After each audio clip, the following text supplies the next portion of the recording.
السلام علیکم محترم ناظرین اور سامعین، آج ہم ایک ایسے ٹاپک کے بارے میں بات کریں گے جو آپ میں سے کچھ لوگوں کو لگے کہ اس ٹاپک کی کیا ضرورت ہے، یہ تو آج ہمارے شہروں میں اتنا عام نہیں ہے۔ لیکن ناظرین، ایسا نہیں ہے، آج بھی دیہی علاقوں میں یا گاؤں کے علاقوں میں یہ بہت زیادہ عام اور بہت زیادہ رائج ہے۔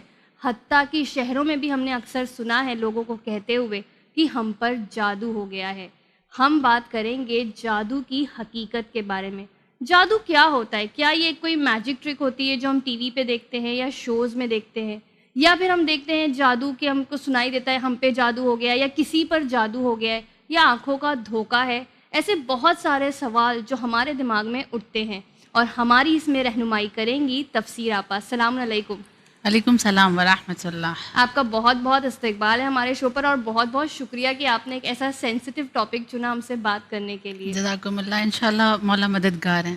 انشاءاللہ۔ تفسیر آپا، تو آپ بتائیے کہ جادو کی تعریف کیا ہے؟ کیا ہوتا ہے جادو؟ کیا یہ کسی طرح کا کوئی علم ہے؟ اعوذ باللہ من الشیطان الرجیم، بسم اللہ الرحمن الرحیم، وبہ نستعین وہو خیر وناصر ومعین، یا صاحب الزمان ادرکنی ولا تہلکنی۔ سب سے پہلے آیت اللہ مکرم شیرازی تفسیر نمونہ جلد نمبر 1 پیج نمبر 281 لکھتے ہیں کہ جادو کس زمانے سے شروع ہوا، کس نے شروع کیا، اس بارے میں کوئی خاص ڈیٹیل موجود نہیں ہے۔ یعنی یہ نہیں کہا جا سکتا کہ کوئی ایک مخصوص زمانہ تھا جس زمانے سے جادو کی سٹارٹنگ ہوئی ہے، ابتدا ہوئی ہے۔ ہاں، وہ یہ کہتے ہیں کہ یہ ایک ایسا وسیع ٹاپک ہے، ایک ایسا وسیع موضوع ہے جس کے بارے میں بحث کی جائے تو عرصہ گزر جائے گا۔ اس کے بعد وہ کہتے ہیں کہ یہ جادو جو ہے وہ ایک قدیم زمانے سے رائج ہوا۔ قدیم زمانہ انہوں نے کہہ دیا، یعنی بہت پرانا زمانہ۔ کس زمانے سے رائج ہوا ہے، کہاں سے آیا ہے، اس کا کوئی پتہ اب تک علماء نے نہیں دیا ہے۔ کوئی پرٹیکولر زمانہ کسی نبی کا، کسی امام کا، اس طرح کی کوئی روایت موجود نہیں ہے۔ اس کے بعد وہ آگے یہ فرماتے ہیں کہ اگر ہم دیکھیں تو لفظ جادو، اس کا معنی ہی اگر ہم غور کریں، جادو کیا ہوتا ہے، 3-4 معنی انہوں نے بیان کیا۔ سب سے پہلے کہا جادو ایک فریب ہے، ایک دھوکہ ہے۔ پھر دوسرا کہا کہ جادو کچھ نہیں ہے، صرف نظر بندی ہے، صرف انسان کو جو ہے ہوتا کچھ اور ہے اور اسے نظر کچھ اور آتا ہے۔ تیسرے مقام پہ کہا کہ جادو ایک ایسی چیز کا نام ہے کہ جس کے عوامل نظر نہیں آتے ہیں، وہ پوشیدہ ہوتا ہے، چھپا ہوا ہوتا ہے، لیکن کچھ حد تک اس کا اثر دیکھنے کو ملتا ہے۔ چوتھے مرحلے پر انہوں نے کہا کہ جادو ایک ایسی چیز ہے کہ جس کے ذریعے سے انسان شیطان کو بلاتا ہے اور بلا کر وہ اس سے اپنے کسی کام میں مدد لیتا ہے، اور اکثر جو مدد لی جاتی ہے وہ برے کام میں، برے افعال میں شیطان کی مدد کے لینے کو جادو کا نام دیا گیا۔ اور پھر کہا کہ یہ وہ جادو ہے، یہ وہ سحر ہے جس کا تذکرہ قرآن مجید میں کئی سوروں میں موجود ہے۔ لہٰذا صرف اگر ہم دیکھیں تو 2 معنی نظر آئیں گے، ایک یا تو یہ دھوکہ ہے، یا تو یہ فریب ہے، یا صرف آنکھوں کا دھوکہ کہہ سکتے ہیں، ہاتھ کی صفائی سے کہہ سکتے ہیں، اور دوسرا اس کا معنی کہہ سکتے ہیں کہ وہ چھپے ہوئے عوامل کے جو نظر نہیں آتے ہیں لیکن اس کے اثرات آپ کو کہیں نہ کہیں دیکھنے کو مل جاتے ہیں۔ آپا، آپ نے کہا کہ جادو کی کوئی اس طرح کی ہسٹری ملتی نہیں ہے، لیکن کیا تھوڑی سی آپ روشنی اس بات پہ ڈال سکتے ہیں کہ دنیا میں جادو آیا کہاں سے، تو کیسے شروع ہوا یہ؟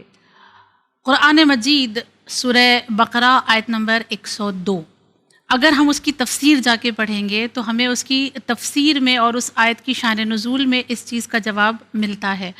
کہتے ہیں کہ زمانہ تھا حضرت سلیمان کا، اور حضرت سلیمان نبی، آپ سب جانتے ہیں کہ ان کے پاس پوری ملک کی حکومت تھی، ہر کائنات کی حکومت ان کے پاس تھی، اور انہی کا جو دور تھا، انہی کے دور میں لوگوں نے جادو بہت زیادہ کیا ہوا تھا۔ ہر ایک کے پاس جادو، ہر کسی کے پاس جادو، ہر جگہ پہ وہ جادو جیسی خرافات لوگوں کے پاس موجود تھی، اور اس کے ذریعے سے لوگ ایک دوسرے کو نقصان پہنچاتے تھے۔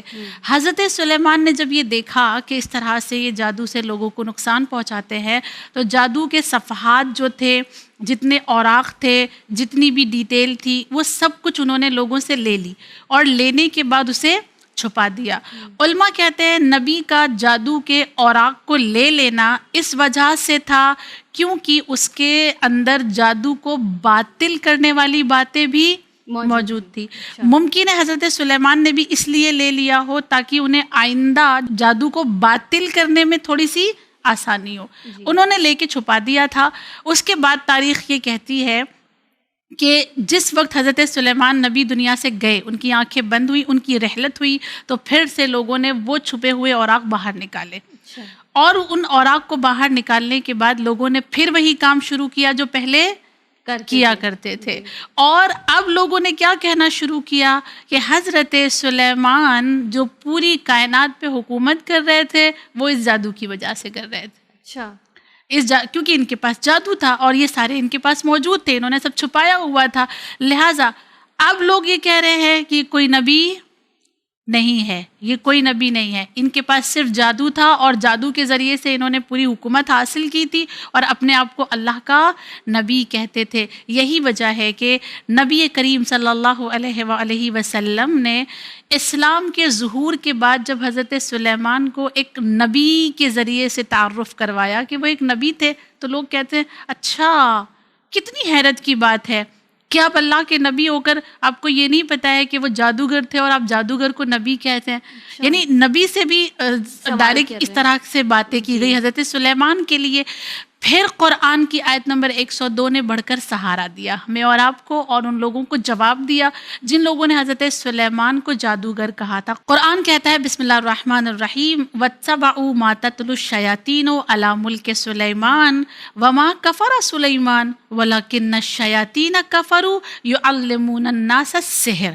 یہ سورہ بقرہ کی آیت نمبر 102 ہے، جس میں یہ کہا گیا کہ یہودی اس کی پیروی کرتے ہیں جو سلیمان کے زمانے میں شیاطین لوگوں کے سامنے پڑھتے تھے۔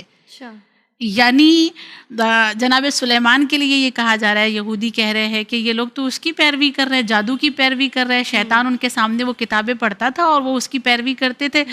اللہ نے اس موقع پر آگے اسی آیت میں کہا وما کفر سلیمان، سلیمان نے کبھی جادو نہیں کیا، وہ تو میرا نبی تھا، ہم نے اسے نبی بنا کے بھیجا تھا۔ حضرت سلیمان نے جو کیا وہ معجزے سے کیا جو اللہ کی طرف سے انہیں عطا ہوا تھا، لوگوں نے اسے جادو کا نام دیا۔ اللہ آگے کہتا ہے کہ وَلَكِنَّ الشَّيَاطِينَ كَفَرُوا، اور یہ کفر تو شیاطین نے کیا ہے، حضرت سلیمان کا نام لگایا لیکن اصل میں کفر کرنے والے شیاطین تھے اور انہوں نے جادو کو سیکھا۔ تو یعنی یہ کام شیطان کا تھا، آپ کہہ رہی ہیں؟ جی ہاں، یہ پروردگار عالم نے یہاں پہ کہا بھی کہ پھر اس کے بعد انسانوں نے شیطان کے کہنے پر جادو کو سیکھا اور حضرت سلیمان کا نام لگایا کہ حضرت سلیمان کے پاس جادو تھا، جبکہ حضرت سلیمان نے جو کچھ بھی کیا وہ اللہ کا دیا ہوا ایک معجزہ تھا جسے لوگوں نے جادو کہا۔ اب اکثر ایسے ہی ہوتا ہے، نبی جو بھی معجزات دکھاتے ہیں اسے جادو کا نام دیا جاتا ہے، تو ہم کیسے فرق کریں کہ معجزہ کیا ہے اور جادو کیا ہے؟ حتیٰ کہ آج بھی کئی ایسے پیر بابا پائے جاتے ہیں جو کہتے ہیں بہت ہی معجزائی بابا ہیں، ان کے پاس جاؤ، تو کیسے فرق کریں کہ کیا معجزہ ہے اور کیا جادو ہے؟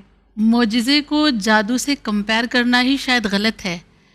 معجزہ اور جادو دو الگ الگ چیزیں ہیں اور اس میں بہت سارے فرق ہیں، جس میں اگر میں آپ کے سامنے 3 سے 4 فرق آپ بیان کروں تو آپ کو واضح ہو جائے گا کہ جادو کی حقیقت کیا ہے اور معجزہ کیا ہے۔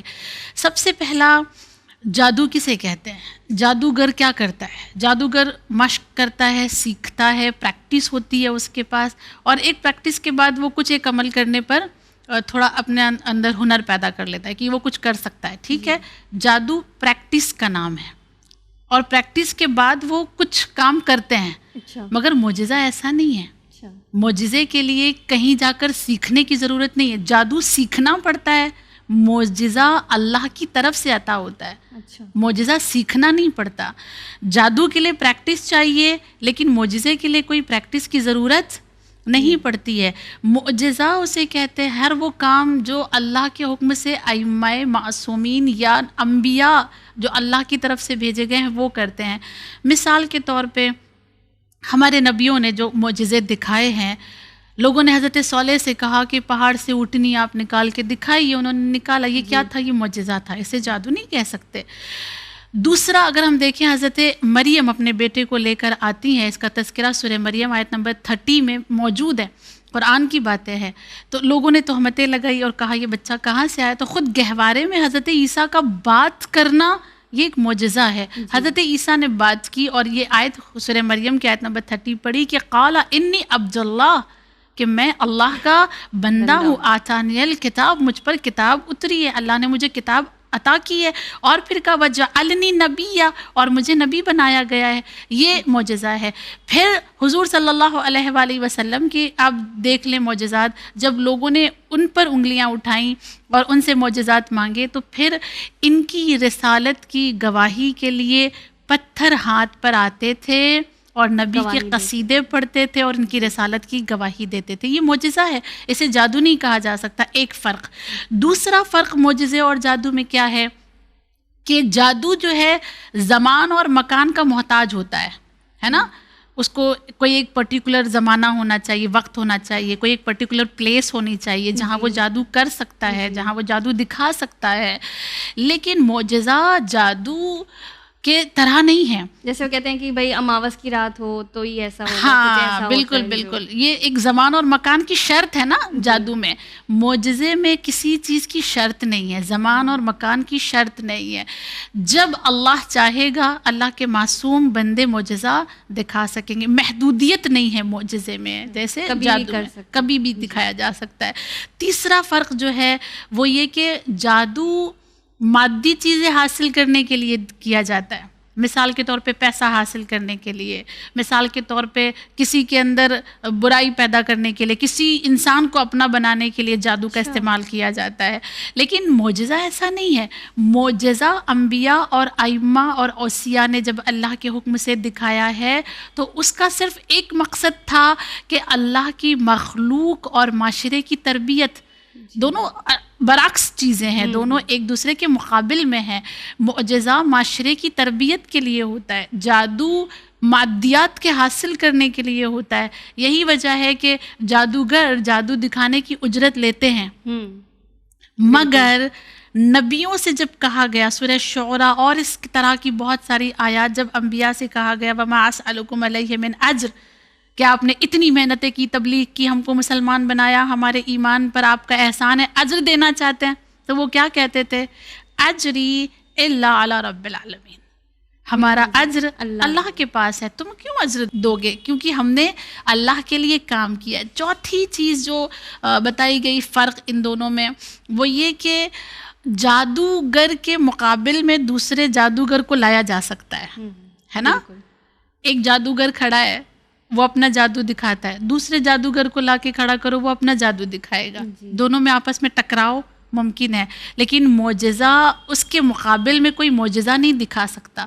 معجزہ دکھانے کے لیے الہی نمائندہ ہونا ضروری ہے، منصب امامت ہو، منصب نبوت ہو تو ہی معجزہ دکھایا جا سکتا ہے. اس کے مقابل میں کسی کو لا نہیں سکتے. یہ فرق ہے جادو اور معجزے کا، اس کو کبھی ایک جیسا نہ سمجھا جائے. آپا آپ بار بار ہمیں قرآن کی آیتیں بتا رہی ہیں، تو کیا قرآن اور احادیث میں ہمیں جادو کے بارے میں اسپیسیفکلی کوئی آیت ملتی ہے یا کوئی حدیث ملتی ہے؟ بے شک قرآن میں اس کا تذکرہ موجود ہے. قرآن میں لفظ سحر یعنی لفظ جادو سورہ طٰہٰ، سورہ شعراء، سورہ یونس، سورہ اعراف اور سورہ بقرہ میں آیا ہے. اگر اس کی حقیقت تک پہنچنے کے لیے صرف سورہ بقرہ کی آیات لے لی جائے یا یوں کہا جائے کہ ساری آیات، اگر ان تمام سوروں کی تمام آیات کو پڑھا جائے، سحر کے بارے میں جتنی بھی باتیں ہیں، جتنی بھی آیات ہیں، تو ہم جادو کو لے کے دو نتیجے نکالتے ہیں. اور یہ نتیجہ آیت اللہ مکارم شیرازی نے نکال کے دیا کہ اس تمام جادو کی آیات کو پڑھنے کے بعد ہمیں دو نتیجے ملتے ہیں، یعنی دو طرح کا جادو ہمارے سامنے نظر آتا ہے. ایک وہ جادو جسے ہم فریب کہتے ہیں، جسے ہم ہاتھ کی صفائی کہتے ہیں، جسے آنکھوں کا دھوکہ کہا جاتا ہے. وہ سورہ طٰہٰ آیت نمبر 66 میں پہلی بات کہی گئی، فَإِذَا حِبَالَهُمْ وَعِصِيتُهُمْ يُخَيَّلُ إِلَيْهِ مِنْ سِحْرِهِمْ أَنَّهَا تَسْعَىٰ، یعنی یوں لگتا ہے کہ ان جادوگروں کی رسیاں لاٹھیاں بن گئی. کس کی بات ہو رہی ہے؟ جناب موسیٰ کے دور کی. یعنی اس آیت سے یہ پتہ چلتا ہے کہ اس زمانے میں جو ان لوگوں نے رسی پھینکی تھی اور جو لاٹھیاں نظر آنے لگی تھیں، ایسا لگ رہا تھا کہ وہ کوئی لاٹھی ہے یا کوئی سانپ جس کے مانند وہ نظر آنے لگا تھا، وہ اصل میں نظروں کا دھوکہ تھا، وگرنہ وہ صرف ایک رسی ہی تھی. کچھ کیمیائی چیز اس پہ لگائی جاتی تھی جس کی وجہ سے وہ چمکدار ہوتا تھا اور لوگ آنکھوں کے دھوکے سے یہ سمجھتے تھے کہ یہ سانپ بن گئے یا لاٹھی بن گئے، اس طرح کی باتیں. یہ قرآن کی پہلی آیت جہاں سے پتہ چلتا ہے کہ جادو صرف ایک فریب ہے، آنکھوں کا دھوکہ ہے. دوسری آیت سورہ اعراف کی ہے، آیت نمبر 116، جس میں کہا گیا فَلَمَّا أَلْقَوْا السَّحَرُوا أَعْيُنَ النَّاسِ وَاسْتَرْهَبُوهُمْ، یعنی جب انہوں نے رسیوں کو پھینکا تو لوگوں کی آنکھوں پہ جادو ہو گیا اور وہ لوگ ڈر گئے. جیسی رسیاں پھینکی گئیں، سورہ اعراف کہتی ہے ویسی آنکھوں پہ ان کے جادو ہوا، ان کو کچھ اور نظر آنے لگا اور لوگ کیا ہو گئے؟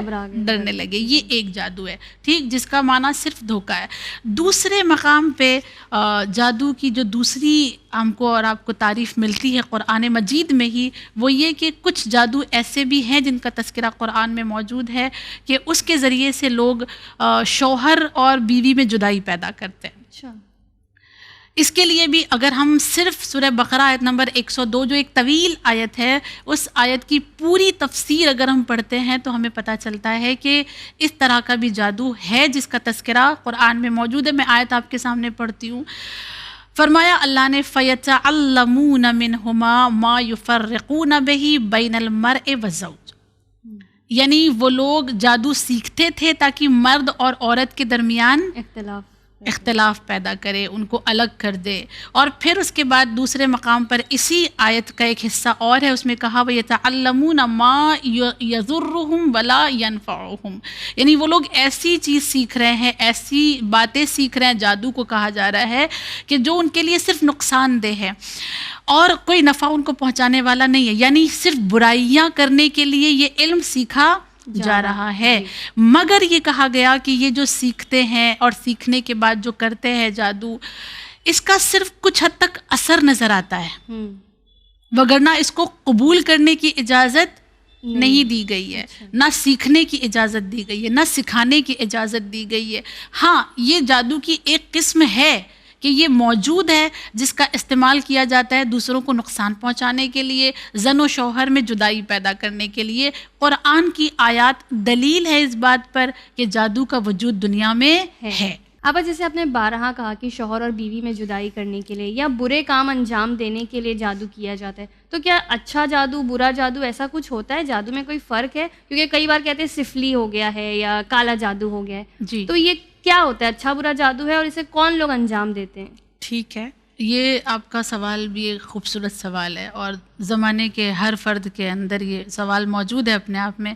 اس کا جواب دینے کے لیے کتاب مجمع البیان میں اگر ہم اسی سورہ بقرہ کے آیت نمبر 102 کی تفسیر پڑھتے ہیں تو اس میں جواب ہمیں مل جاتا ہے. ایک روایت وہاں پر بیان کی گئی اور یہ روایت کتاب الوسائل جلد نمبر 12 پیج نمبر 106-107 پر بھی موجود ہے. زمانہ ہے وہی بابل کا، یعنی حضرت سلیمان کا، جس زمانے میں بہت زیادہ جادو لوگ کر رہے تھے اور برا استعمال کر رہے تھے، اس کا غلط استعمال کر رہے تھے. اس موقع پر پروردگار عالم نے اپنے 2 فرشتے جس کا نام ہاروت و ماروت ہے زمین پر انسانی شکل میں بھیجا، یعنی انسانی شکل و صورت میں وہ زمین پر آئے.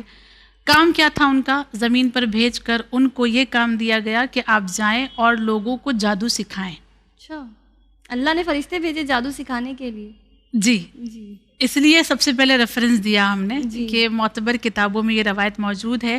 اس روایت کو اور کئی طرح سے انسان بڑھا چڑھا کر بیان کرتا ہے، جو بقیہ چیزیں اپنی طرف سے ایڈ کی گئی ہیں. جتنی ابھی یہاں بتائی جا رہی علماء نے بس اتنے پر ہی اکتفا کیا ہے کہ صرف اتنی ہی صحیح ہے. اس کے علاوہ جو کچھ بھی کہا جاتا ہے وہ سب صحیح نہیں ہے.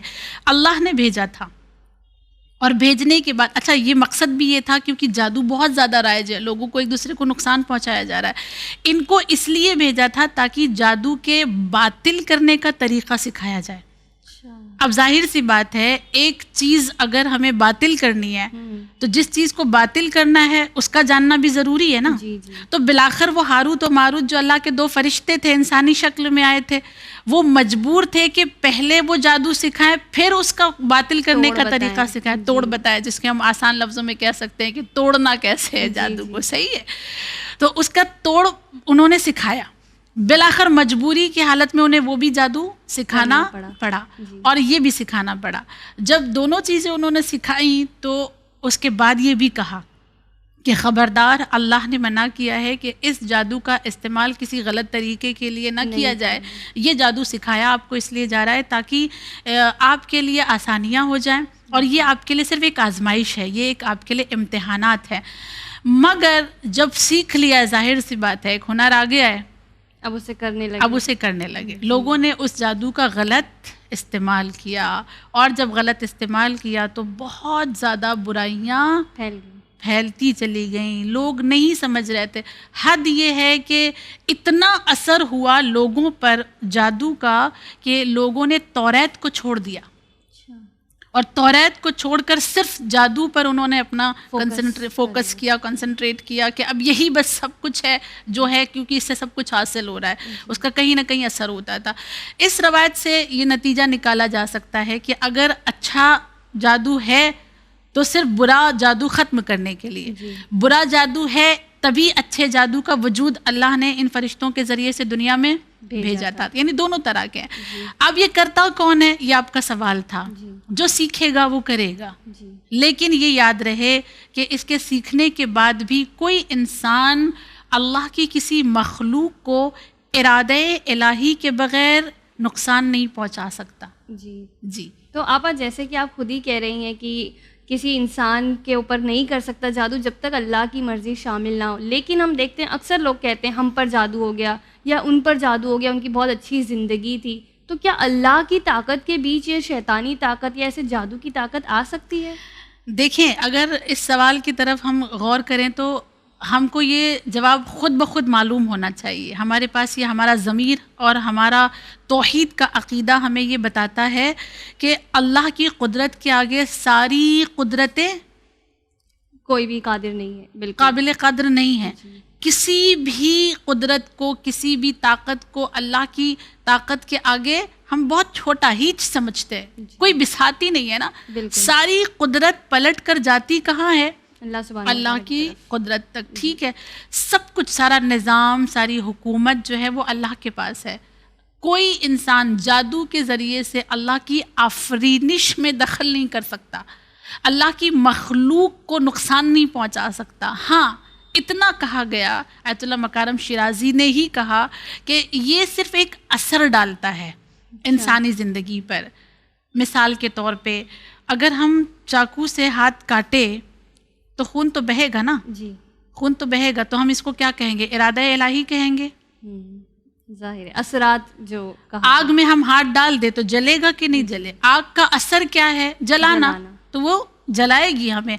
بالکل اسی طرح جادو کا بھی صرف اثر ہوتا ہے, وہ اثر پذیر ہے, لیکن کہا گیا وقتی طور پر. یہ پرماننٹ کسی انسان کو بہت زیادہ تکلیف میں نہیں ڈال سکتا. اس کو ایسے نہیں کہہ سکتے کہ جادو کی وجہ سے کوئی برباد ہو گیا, جادو کی وجہ سے کسی کی موت ہو گئی, جادو کی وجہ سے بزنس ٹھپ ہو گیا. ایسے نہیں کہا جا سکتا. اس طرح کی باتیں اللہ کی قدرت کا انکار ہے. ٹھیک, صرف یہ قبول کرنا ہے کہ ہاں اس کا وقتی طور پہ کچھ حد تک اثر دیکھا جا سکتا ہے. تو آپا لیکن ہم پہچانے کیسے کہ یہ جادو ہے, یہ جادو نہیں ہے؟ کیونکہ اکثر ہم ذرا سا کچھ ہوتا ہے تو ہم کہتے ہیں کہ نہیں ان پہ جادو ہو گیا, یا مثلاً ہم پر جادو ہو گیا. کیا کوئی فرق ہے جو ہم پہچان کر سکے کہ یہ جادو ہے اور یہ جادو نہیں؟ کیونکہ ہر چھوٹی چیز کو جادو کا نام دے دیتے ہیں لوگ. علماء دین جتنے بھی ہیں جنہوں نے دین کو بڑی گہرائی سے پڑھا ہے, جید علماء کہتے ہیں کہ 99.99% آفت, بلائیں, پریشانیاں انسان کے خود اپنے افعال کی وجہ سے, بالکل اپنے اعمال کی وجہ سے, اپنے تفکرات کی وجہ سے. اس کا جو فکر ہے, سوچنے کا نظریہ, اس کا سوچنے کا انداز, اس کے اعمال, بعض اوقات اس کی زبان, اس کے فعل, ساری مصیبتیں اس وجہ سے ہوتی ہیں. لیکن انسان اس کی طرف توجہ نہیں کرتا. اسی لیے ایک بہت بزرگ عالم دین کی میں باتوں کو سن رہی تھی اس موضوع پر، انہوں نے کہا انسان کے پاس 2 عقل ہے، ایک باطنی عقل جو ہمارے پاس ہے، ایک ظاہری عقل. ظاہری عقل کسے کہا گیا؟ اللہ کے ہادی و رہنما کو، یعنی نبی ہیں، ائمہ ہیں، ان کو ظاہری عقل کہتے ہیں. ہمارے پاس ایک عقل ہے جو باطن میں ہمارے پاس موجود ہے. ان دونوں کا پہلے سہارا لیں. جو کچھ بھی ہمارے اطراف ہو رہا ہے، ہمارے ساتھ برا ہو رہا ہے، ہمارا لاس ہو رہا ہے، جو کچھ بھی ہو رہا ہے، بیٹھ کر آپس میں باتیں کریں اور سوچیں کہ آخر یہ کیوں ہو رہا ہے. ہمارے کسی گناہ کی وجہ سے ہو رہا ہے، ہمارے کسی افعال کی وجہ سے ہو رہا ہے، ہمارے کسی زبان کی نجاست کی وجہ سے ہو رہا ہے، یا کسی کا حق ہم پر باقی ہے اس وجہ سے ہو رہا ہے. اور آپ کو کہیں نہ کہیں ایک وجہ مل جائے گی کہ نہیں، یہ جو آفت میرے اوپر آئی ہے، یہ جو مصیبت میرے اوپر آئی ہے، یہ خود میں نے اپنے لیے خود بلائی ہے، اس کا پیدا کرنے والا میں خود ہوں. آپ کو وجہ مل جائے گی. لیکن پھر جب ہم اپنے ظاہری عقل کے پاس نظر کرتے ہیں، ائمہ کے پاس نظر کرتے ہیں، تو پھر انہوں نے کچھ حد تک ہمیں اس سے بچنے کے طریقے بتائے ہیں. تو سارے ہم ریزن دیکھ لیں تو کوئی ریزن اگر ہمیں نظر نہ آئے مصیبت کا، پریشانی کا، آفت کا، تب ہم کہیں یہ سوچ سکتے ہیں کہ ممکن ہے کہ کسی طرح کا کوئی اثر ہم پر ہوا ہو. یہ نہیں کہہ سکتے کہ کسی نے جادو کر دیا ہم پر. یہ کہہ سکتے ہیں ممکن ہے کہ ہم پر کسی نے کوئی اثر ڈالا ہو، کسی چیز کا اثر ہم پر ہو گیا ہو. یہ آخری مرحلہ ہے. ٹھیک، شروع میں ہی ہم یہ نہیں کہہ سکتے. ہر جگہ پر عام ہو چکا ہے، کوئی بیمار ہوا تو جادو کر دیا گیا، کوئی فیل ہو گیا جادو کر دیا، کسی کیا اولاد نہیں ہے تو جادو کی وجہ سے نہیں، کسی کیا تجارت ٹھپ ہو گئی تو جادو کی وجہ سے، شادی نہیں ہو رہی تو کسی نے کچھ کر دیا ہے. اللہ کی ذات پر توکل کا جب ہم اور آپ خزانہ کھو دیتے ہیں نا، سب یہ باتیں ہماری زبان پر آتی ہیں. تو آپا جیسے لیکن ابھی آپ نے کہا کہ جادو ہوتا ہے، لوگ کرتے بھی ہیں، اور اللہ سبحانہ و تعالیٰ نے ہی توڑ کے لیے بھیجا، تو کیا ہم لوگ اس کے اتارے کے لیے، جو کہتے ہیں جادو کا اتارا کر لو یا توڑ کر لو، اتارے سے مراد جادو کو باطل کرنا، تو کیا یہ سب ہم کر سکتے ہیں؟ کیا یہ شرک میں شامل ہوگا، یا کس کے پاس جا سکتے ہیں، کیسے اتار سکتے ہیں جادو کو؟ اولاً اگر میں آپ کی خدمت میں فقہی مسائل بیان کروں تو تمام فقہا جتنے بھی ہیں، ہر ایک نے جادو کو سیکھنے سے اور سکھانے سے منع کیا ہے. نہ سیکھنا جائز ہے، نہ سکھانا جائز ہے، دونوں طرح سے یہ حرام قرار دیا گیا. نہ کرنا جائز ہے، نہ کرانا جائز ہے. ٹھیک، حرام قرار دیا گیا. تمام علماء اور تمام فقہا، تمام مجتہدین نے اس کو کہا حرام ہے، کرنا، کرانا، سیکھنا، سکھانا. مگر ایک مقام پہ یہ کہا گیا کہ اب ایک انسان کو یہ محسوس ہونے لگا ہے کہ ہوا ہی ہے، کیا کیا جائے. ٹھیک، پہلے تو جو حرام ہے، حرمت جو بیان کی گئی ہے، اس پر میں آپ کی خدمت میں ایک حدیث وسائل الشیعہ باب نمبر 25 امیر المؤمنین کا جملہ آپ کی خدمت میں عرض کروں. سخت جملے کہے مولا نے. مولا عرض کرتے ہیں جو شخص کم یا زیادہ جادو سیکھے وہ کافر ہے.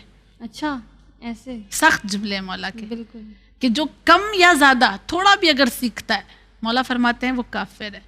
اور پھر خدا سے اس کا رابطہ اسی وقت ختم ہو جاتا ہے جب وہ جادو سیکھتا ہے.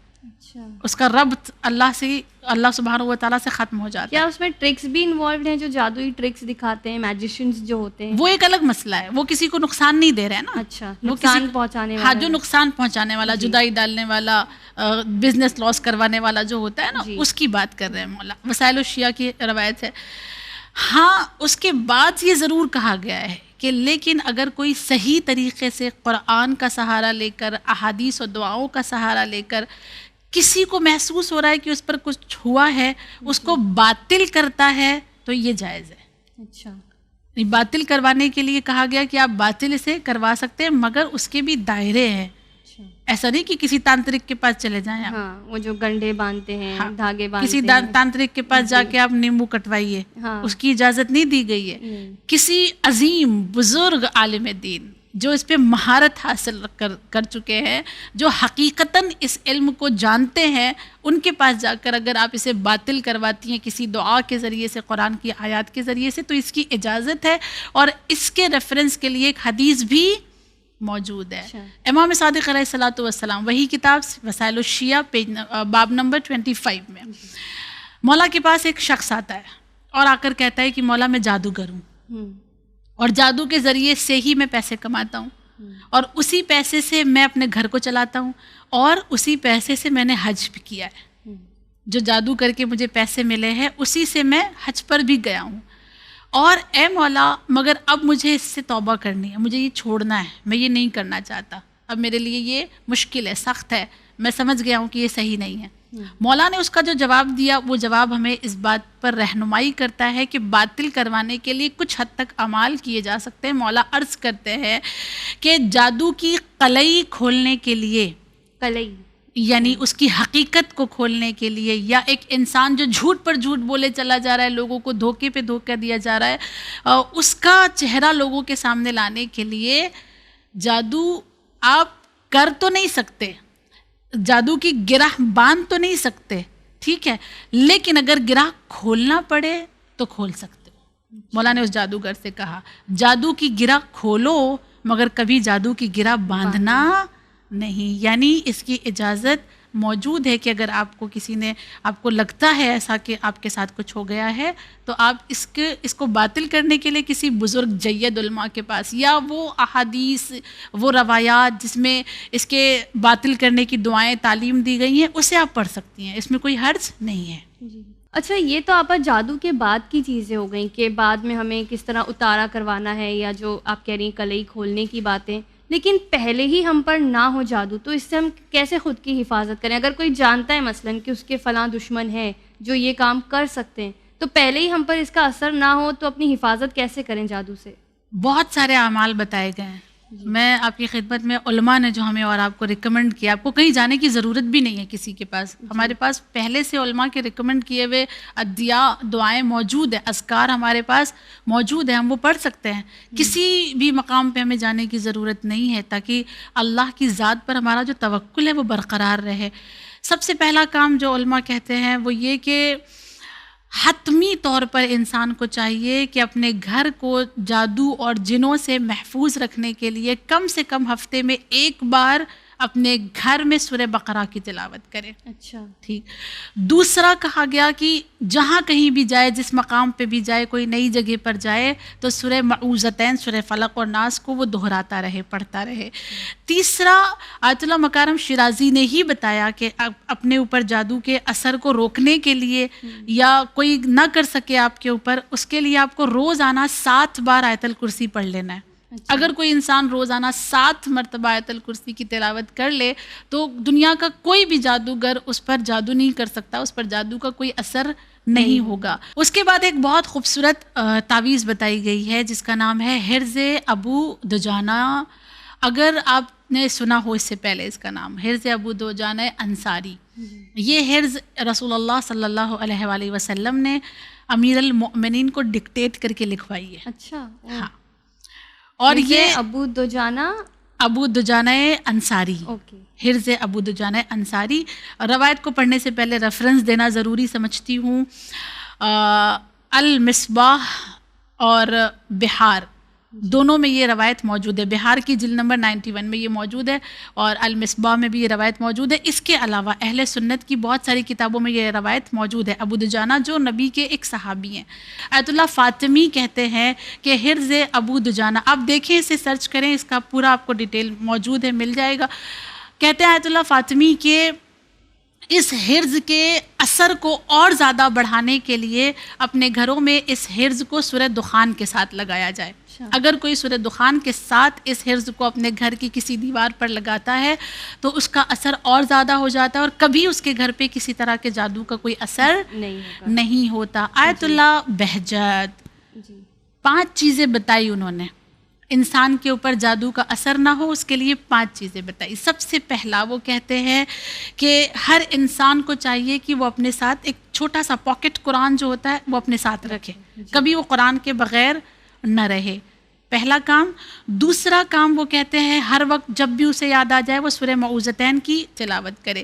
تیسرا کام وہ کہتے ہیں زیادہ سے زیادہ آیت الکرسی پڑھے. چوتھا کام وہ کہتے ہیں کہ جب بھی اذان ہو، یہ بہت اہم ہے، جو ہمارے گھروں سے شاید اس کی اہمیت ختم ہوتی جا رہی ہے.